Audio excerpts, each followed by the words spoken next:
Gritos soaram entre as pessoas mais próximas do ataque. O rosto de Arani perdeu a cor quando ela largou o sanduíche e levou as mãos ao pescoço. Sangue escorreu pelos dedos dela quando a garota do Distrito 10 a soltou e deu um empurrãozinho. Arani cambaleou para trás, se virou e esticou a mão encharcada, suplicando por ajuda. Mas as pessoas estavam atordoadas demais ou com medo demais para reagir. Muitos se afastaram quando ela caiu de joelhos e começou a se esvair em sangue. A reação inicial de Coriolanus foi de se afastar, como os outros, de se segurar na grade da jaula dos macacos em busca de apoio, mas Lucy Gray sussurrou: ajuda ela. Ele se lembrou das câmeras transmitindo ao vivo para a plateia da capital. Não tinha ideia do que fazer por Arani, mas não queria ser visto encolhido, recuado. Seu pavor era uma coisa particular, e não algo feito para exibição pública. Ele obrigou as pernas a se moverem e foi o primeiro a chegar.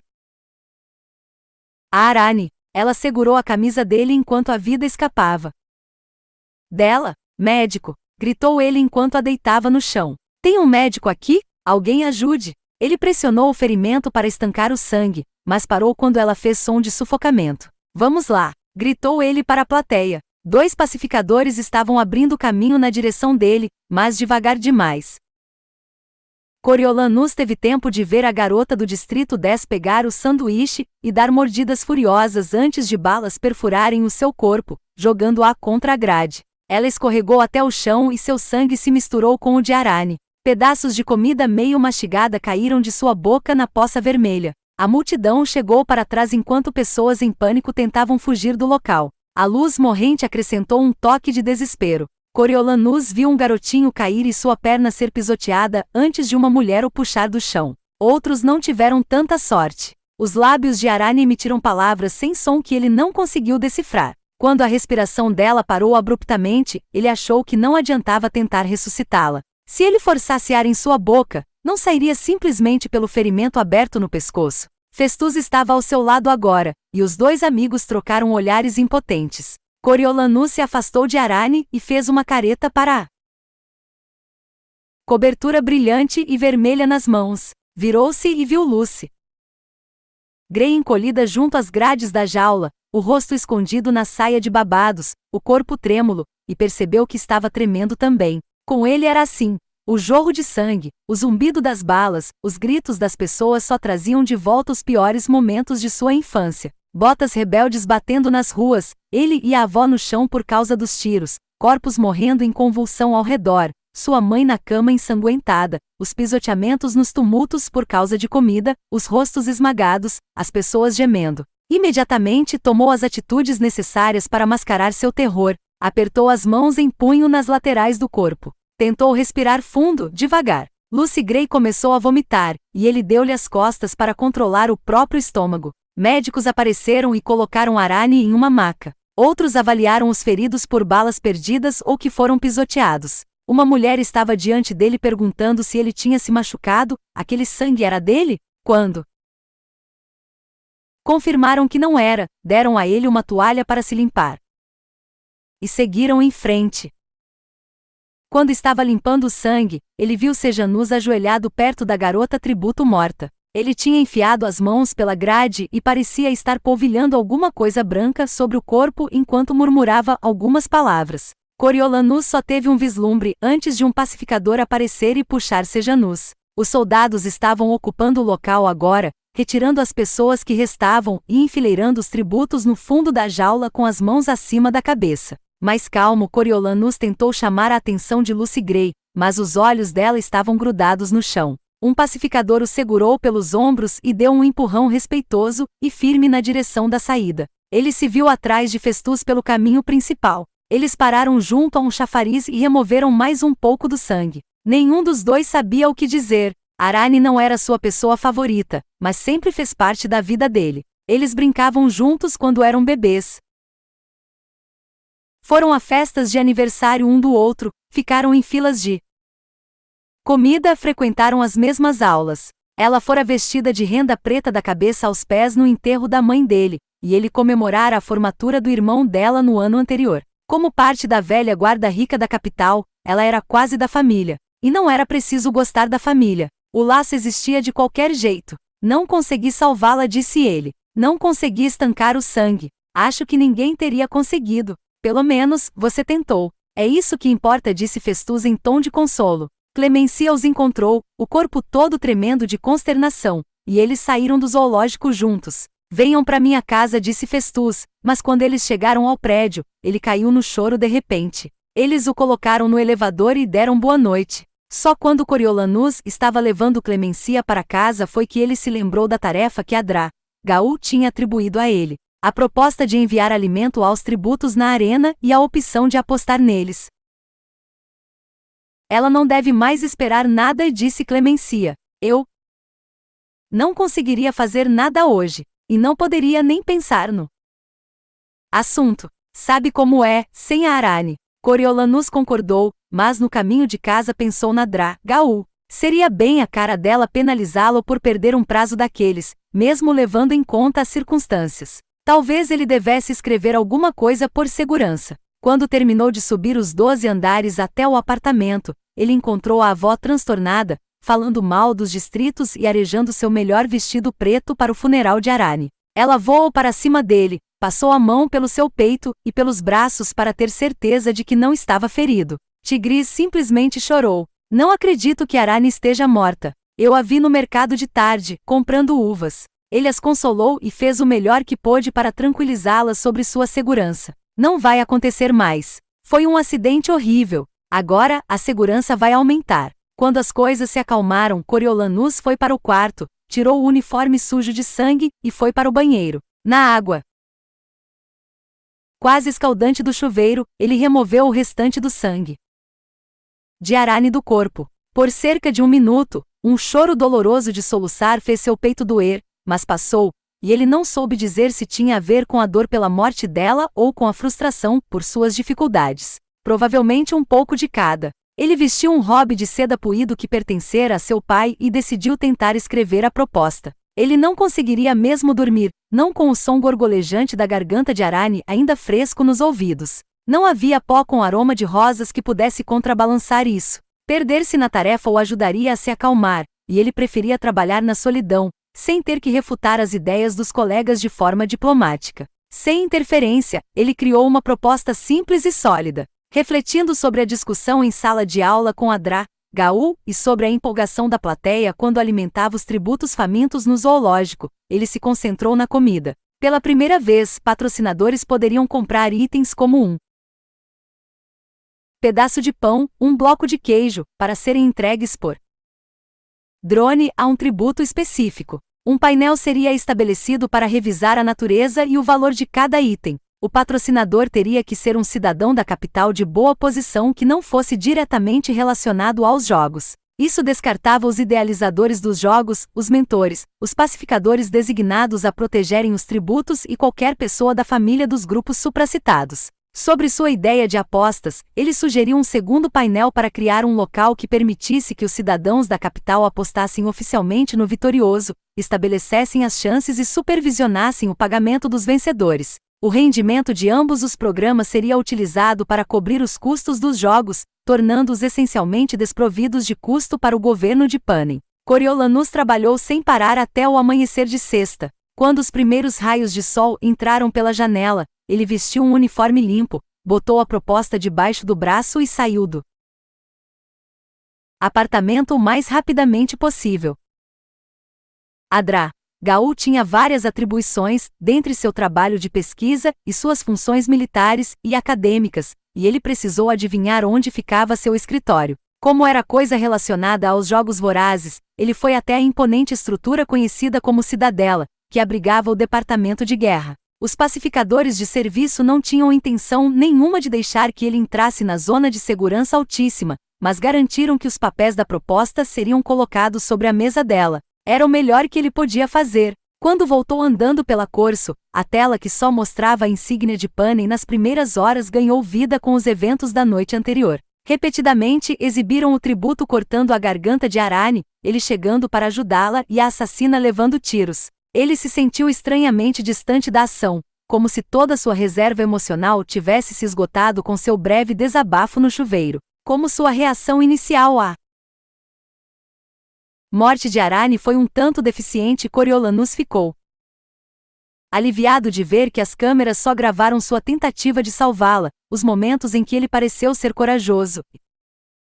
Responsável. Só daria para notar o tremor se alguém olhasse com muita atenção. Ele estava particularmente satisfeito de ver uma imagem rápida de Lívia Carden se debatendo no meio da multidão e fugindo ao ouvir os tiros. Em uma ocasião na aula de retórica, ela tinha atribuído a incapacidade de Coriolanus de decifrar o significado mais profundo de um poema ao fato de ele ser egoísta demais. Que ironia isso vindo logo de Lívia! Mas as ações falavam mais alto do que as palavras. Coriolanus ao resgate, Lívia correndo para a saída mais próxima. Quando ele chegou em casa, Tigris e sua avó tinham se recuperado um pouco do choque da morte de Arane e estavam declarando que ele era um herói nacional, comentário que ele desdenhou, mas também o fez vibrar. Ele deveria estar exausto, mas sentia uma energia nervosa percorrendo o corpo, e o anúncio de que a academia manteria as aulas lhe deu ainda mais. Ser um herói em casa tinha suas limitações, ele precisava de uma plateia maior.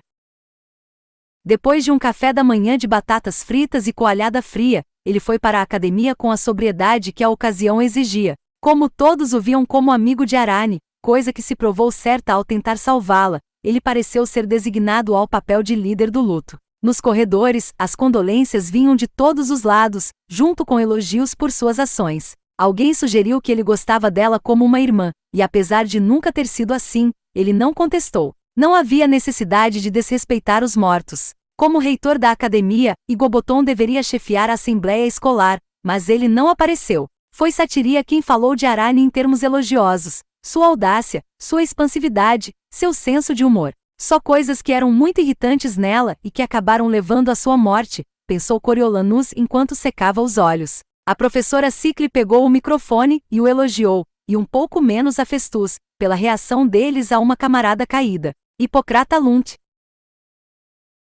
orientadora da escola, convidou qualquer um com dificuldades em lidar com o luto para ir à sala dela, principalmente se a pessoa estivesse tendo impulsos violentos consigo mesma ou com os outros. Satiria voltou e anunciou que o funeral oficial de Arane seria no dia seguinte, e que todo o corpo estudantil compareceria para honrar a memória dela. Seria transmitido ao vivo para toda Panem, e eles eram encorajados a se portarem e se comportarem de forma adequada à juventude da capital. Depois, eles tiveram permissão de interagir entre si, para se lembrarem da amiga e consolarem uns aos outros pela perda. As aulas seriam retomadas depois do almoço. Depois de uma salada de peixe com torrada, os mentores tinham que se encontrar com o professor Demiglos de novo, embora ninguém estivesse com vontade de ir. Não ajudou o fato de que a primeira coisa que ele fez foi distribuir uma lista de mentores, atualizada com os nomes dos tributos, dizendo: isso deve facilitar no registro do seu progresso nos jogos. 10ª edição dos Jogos Vorazes. Atribuição de mentoria.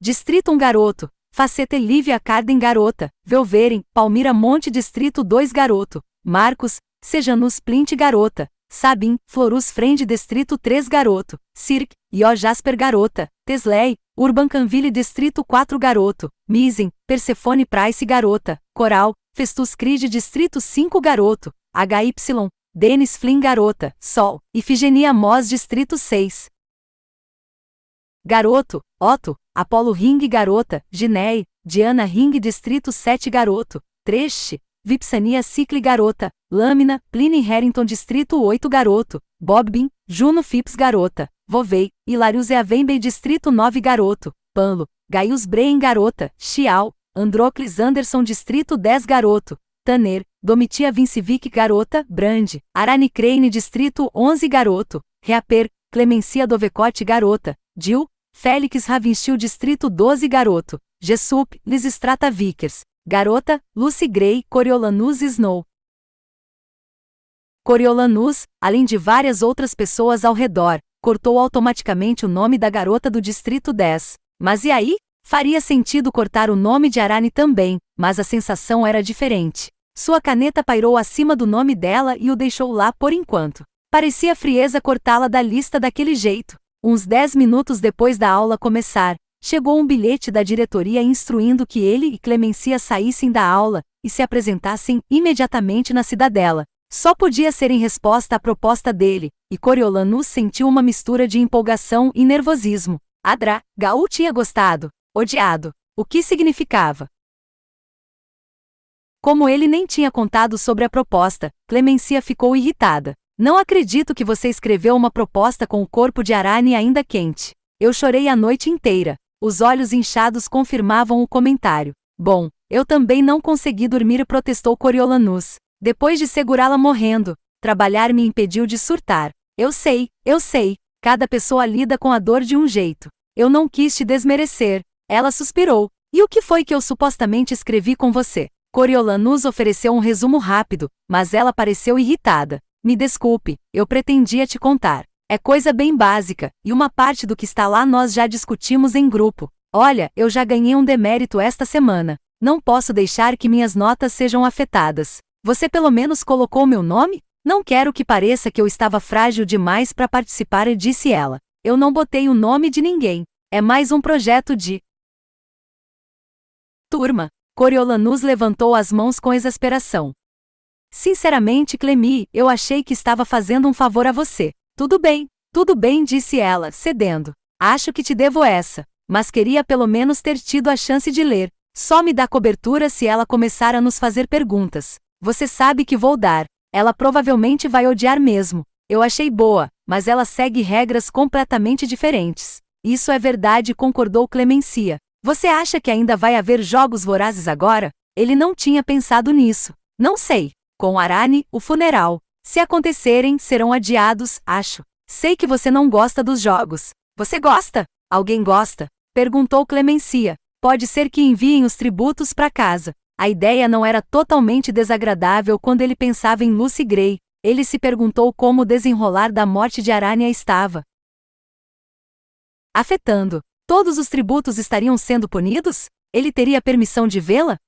Ou transformá-los em avoches, sei lá, disse Clemencia. É horrível, mas não tão ruim quanto a arena. Eu preferiria viver sem língua a morrer, e você? Eu preferiria, mas não sei se meu tributo concordaria, disse Coriolanus. Dá pra cantar sem língua? Não sei. Cantarolar, talvez. Eles tinham chegado aos portões da cidadela. Este lugar me dava medo quando eu era pequena. Ainda me dá, disse Coriolanus, o que a fez rir. Na estação dos pacificadores, as retinas deles foram escaneadas e comparadas com os arquivos da capital. Suas mochilas foram recolhidas e uma guarda os escoltou por um corredor comprido e cinzento até um elevador que desceu pelo menos 25 andares. Coriolanus nunca tinha estado num local tão profundo e, para sua surpresa, percebeu que gostava. Por mais que amasse a cobertura dos Snow, ele se sentirá muito vulnerável quando as bombas caíram na guerra. Ali, parecia que nada poderia atingi-lo. As portas do elevador se abriram e eles saíram em um laboratório aberto gigantesco.